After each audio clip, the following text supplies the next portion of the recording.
योगी आदित्यनाथ ने कल दूसरी बार यूपी के सीएम पद की शपथ ली। यूपी की जनता ने योगी आदित्यनाथ को एक और पारी के साथ नई जिम्मेदारी दे दी है। शपथ लेने के बाद से ही योगी पूरे एक्शन में हैं। आज सुबह 10 बजे योगी कैबिनेट की अहम बैठक होगी। इससे पहले कल भी सीएम योगी ने शपथ लेने वाले मंत्रियों के साथ बैठक की थी। आपको बता दें, सुबह 11:30 बजे सचिव स्तर के अधिकारियों के साथ भी सीएम बैठक करेंगे और आगे की रणनीति पर चर्चा की जाएगी। तो अब से कुछ ही देर में कैबिनेट की पहली बैठक होगी और इस वक्त तैयारी पूरी हो चुकी है। अब धीरे धीरे मंत्रियों का पहुंचना शुरू होगा लोक भवन में। अब से कुछ ही देर में 10 बजे ये अहम बैठक है। और देखिए, योगी सरकार की दूसरी पारी में ब्रजेश पाठक का बड़ा प्रमोशन हुआ है। ब्रजेश पाठक डिप्टी सीएम बनाए गए हैं। एबीपी न्यूज संवाददाता पंकज झा ने ब्रजेश पाठक से खास बातचीत की है, सुनिए। आभार प्रकट करता हूं प्रदेश की जनता का काम करने के लिए मुझे अवसर दिया है। मैं जन आकांक्षाओं के अनुरूप जो गरीब कल्याण की योजनाएं हैं आदरणीय प्रधानमंत्री जी के नेतृत्व में चल रही हैं, उनको 100% अंतिम व्यक्ति तक पहुंचाएंगे और प्रदेश के चतुर्मुखी विकास के लिए काम करेंगे। आपको क्या लगता है, योगी 2 सरकार, जैसा अमित शाह जी ने कहा कि एक इमारत बना, नींव डाली है, अब काम जो है इमारत बनाने का, इसका मतलब आप कैसे समझते हैं? अब हम लोग 2024 में जो लोकसभा का आम चुनाव होगा उसके लिए आज से ही जुटेंगे और 75+ ले जाएंगे।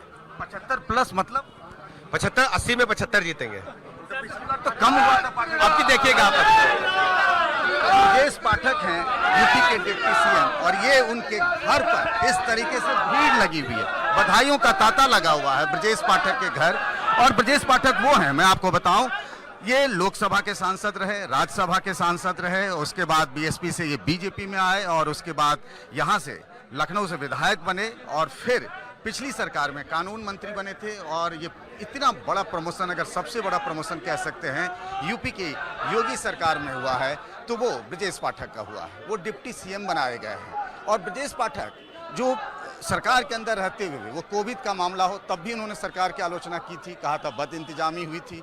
इसके अलावा अगर हम बात करें कि जिस तरीके से लखनऊ में एप्पल के इंजीनियर तिवारी की हत्याकांड हुई थी, तब भी उन्होंने उनकी हत्याकांड को लेकर पुलिस के कामकाज पर सवाल उठाए थे।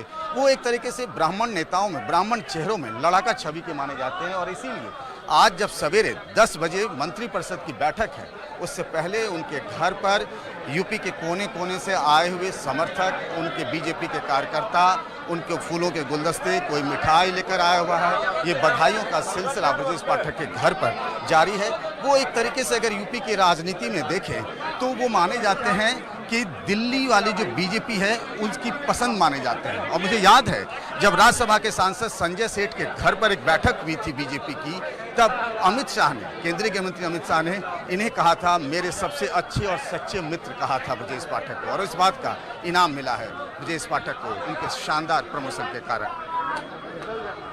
डिप्टी सीएम ब्रजेश पाठक के घर से अभी जुड़ रहे हैं पंकज झा, साथ ही लोक भवन से रणवीर भी हमारे साथ है। सबसे पहले पंकज, आपका रुख करना चाहेंगे। देखिए, नई सरकार को लेकर बड़ी खबर इस वक्त क्या है, ये सबसे पहले हम आपसे जानना चाहेंगे।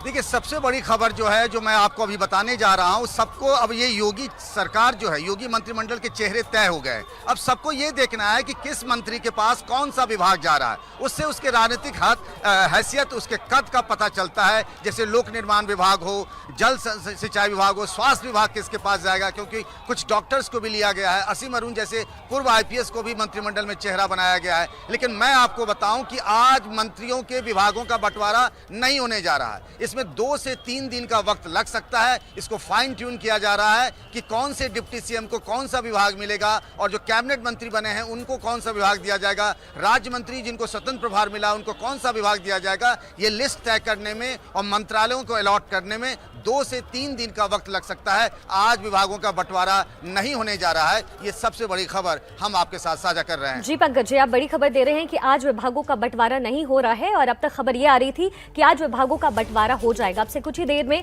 ये बड़ी बैठक होने वाली है। रणवीर का रुख करेंगे। रणवीर इस वक्त लोक भवन में मौजूद है। रणवीर, लखनऊ के लोक भवन में अभी अब जो बैठक होने वाली है उससे जुड़ी क्या आज की अहम खबर है और आज की बैठक का एजेंडा क्या होने वाला है? देखिए, इस बैठक में कई ऐसे मुद्दे हैं जिनको लेकर के काफ़ी चर्चा हुई, उस पर बात हो सकती है, कुछ फैसला हो सकता है। पहला है गेहूं खरीद की नीति पर कुछ। ठीक है रणवीर, आपको रोकना चाहेंगे। इस वक्त की बड़ी खबर आपको बता दें, जैसा कि पंकज झा ने अभी जानकारी दी है कि भागों के बंटवारे में अब तक अभी फिलहाल 2 से 3 दिन का समय लग सकता है। अब तक खबर आ रही थी कि मंत्रालय का बंटवारा आज संभव है, लेकिन खबरें अब आ रही है कि भागों के बंटवारे में यानी मंत्रालय का जो बंटवारा होना था उसमें भी 2 से 3 दिन का और वक्त लग सकता है। अभी थोड़ी देर बाद अहम बैठक होने वाली है, लेकिन उससे पहले बड़ी खबर ये कि 2 से 3 दिन का वक्त लगेगा मंत्रालय के बंटवारे में। रणवीर, आपका रुख करना चाहेंगे, आप जो बात कह रहे थे अपनी पूरी कीजिए। देखिए, यही बता रहा था कि आवारा पशुओं के आश्रय स्थल बनाने को लेकर के कोई फैसला हो सकता है, गन्ना किसानों का भुगतान की बात हो सकती है, किसानों को मुफ्त बिजली देने की बात हो सकती है। तो ये 3-4 ऐसे मुद्दे हैं जिन मुद्दों को लेकर के आज मुख्यमंत्री अपनी कैबिनेट के साथ बातचीत कर सकते हैं, कोई फैसला हो सकता है। तो थोड़ी देर बाद यानी सुबह 10 बजे ये बैठक शुरू होगी और लगभग 40-45 मिनट चलेगी। फिर मुख्यमंत्री जाएंगे प्रोटेम स्पीकर रमापति शास्त्री के शपथ ग्रहण में जो राजभवन में होना है, और उसके बाद चीफ सेक्रेटरी समेत तमाम जो बड़े अधिकारियों के साथ एक बैठक 11:30 बजे प्रस्तावित है योजना भवन में, उसमें भी शिरकत करने वाले हैं। तो लगातार सरकार के शपथ ग्रहण के बाद अब योगी आदित्यनाथ एक्शन में है। कल जिस तरीके से आप देखिए, शपथ के बाद ही उन्होंने पहली मंत्रिपरिषद की बैठक बुलाई, सबकी जान पहचान कल ही शाम को करा दी, और आज कैबिनेट की बैठक होगी, फैसले होंगे, और दिन भर अब इस तरह से लगातार जो सरकार की एक्टिविटीज़ हैं वो दिखाई देंगी। तो ये सब अब शुरू हो रहा है। अब से थोड़ी देर बाद इसी लोक भवन में बैठक होनी है, जहां तमाम मंत्री पहुंचेंगे, मुख्यमंत्री होंगे और बड़े फैसले हो सकते हैं। जी रणवीर, तो अब से कितने वक्त बाद योगी पहुंचने वाले हैं, क्योंकि टीम तो पूरी तरीके से तैयार हो गई है योगी की? देखिए, 10 बजे का टाइम दिया गया है, सभी मंत्री उससे पहले पहुंच जाएंगे और आखिर में मुख्यमंत्री पहुंचेंगे, और जैसा मैंने बताया लगभग 45 मिनट के आसपास ये बैठक चल सकती है। तो फिलहाल इंतजार है। कल जो बैठक हुई थी, कल की बैठक पे एक बारे में आपको बताएं कि कल चूंकि मंत्री परिषद की बैठक थी और इस बैठक में जितने भी मंत्री बने थे उन सभी को बुलाया गया था, तो सबका आपस में जान पहचान कराई गई, क्योंकि कई ऐसे भी लोग थे जो विधानसभा या विधान परिषद में नहीं थे, उनको भी मंत्री बनाया गया है। तो एक मंत्रियों में आपस में सामंजस्य कैसे बिठाया जाए, आपस में जान पहचान हो, इसके लिए मंत्रिपरिषद की बैठक बुलाई गई थी। सभी लोगों के इंट्रोडक्शन हुए और मुख्यमंत्री ने अपनी बात रखी, अपनी 5 साल की कार्यप्रणाली के बारे में लोगों अपने मंत्रियों से चर्चा की। आज की बैठक में कुछ ठोस फैसले हो सकते हैं और उसका एजेंडा हमने आपको बताया है, उन सारे मुद्दों पर बातचीत हो सकती है। हमारे साथ हमारे सहयोगी पंकज झा भी जुड़े हुए हैं। पंकज, सबसे बड़ी बात यह है कि इस बार योगी के एजेंडे में सबसे ऊपर क्या रहने वाला है? देखिए, ऐसा नहीं कह सकते कि कोई एक पॉइंट हो उनके एजेंडे में। मंत्रिपरिषद की जो आज बैठक है, मैं आपको बता दूं कि कल भी जो मंत्रिपरिषद की बैठक थी और आज भी थी। कल परिचय वाला बैठक था, सब लोग बैठे, एक दूसरे को जाने पहचाने, चाय पिया, एक दूसरे का हालचाल लिया। आज से कामकाज शुरू हो रहा है। आज जो मंत्रिपरिषद की बैठक होगी, मैं जैसे ब्रजेश पाठक के घर पे, उनकी गाड़ी लग गई है, वो जाएंगे थोड़ी देर में यहाँ से, और लोक भवन जहाँ पर मंत्रिपरिषद की बैठक होनी है, जिसमें कैबिनेट मंत्री भी होंगे, स्वतंत्र प्रभार के राज्य मंत्री भी हैं और राज्य मंत्री भी हैं, और बहुत सारे नए चेहरे हैं। उनके लिए पहली बार है कि वो मंत्रिमंडल में शामिल किए गए हैं। 32 लोगों की छुट्टी की गई है, पुराना जो मंत्रिमंडल था उसके मुकाबले में अगर आप देखें तो कई सारे एजेंडे हैं। उस एजेंडे में से ये भी है कि पहला जो ये है कि किस तरीके से जो फ्री राशन की बात की जा रही है, जिससे कहा जा रहा है कि लाभार्थियों का एक वर्ग तैयार हुआ है जो बीजेपी का एक वोट बैंक बना है, तो वो फ्री राशन को कंटिन्यू करने की बात है। उसको कब तक कंटिन्यू करेंगे, कितना पैसा खर्च होगा, कैसे मॉडलिटीज होंगी, वो तय करने की बात हो। आज ही इसके बारे में फैसला हो जाए, कहा नहीं जा सकता। जैसा प्रधानमंत्री नरेंद्र मोदी ने खुद चुनावी सभाओं में, मुझे याद है पहली बार उन्होंने फतेहपुर में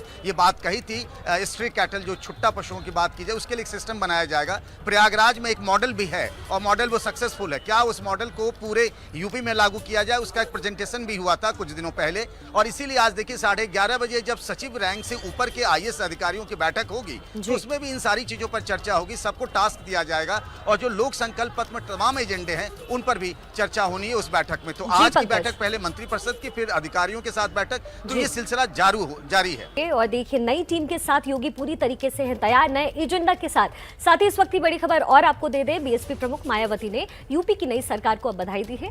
मायावती ने ट्वीट करके लिखा, यूपी में नई बीजेपी सरकार के गठन की बधाई, तथा ये सरकार संवैधानिक और लोकतांत्रिक मूल्यों एवं आदर्शों के साथ कार्य करे। तो योगी को बधाई मायावती की तरफ से, ट्वीट करके मायावती ने बधाई दी है।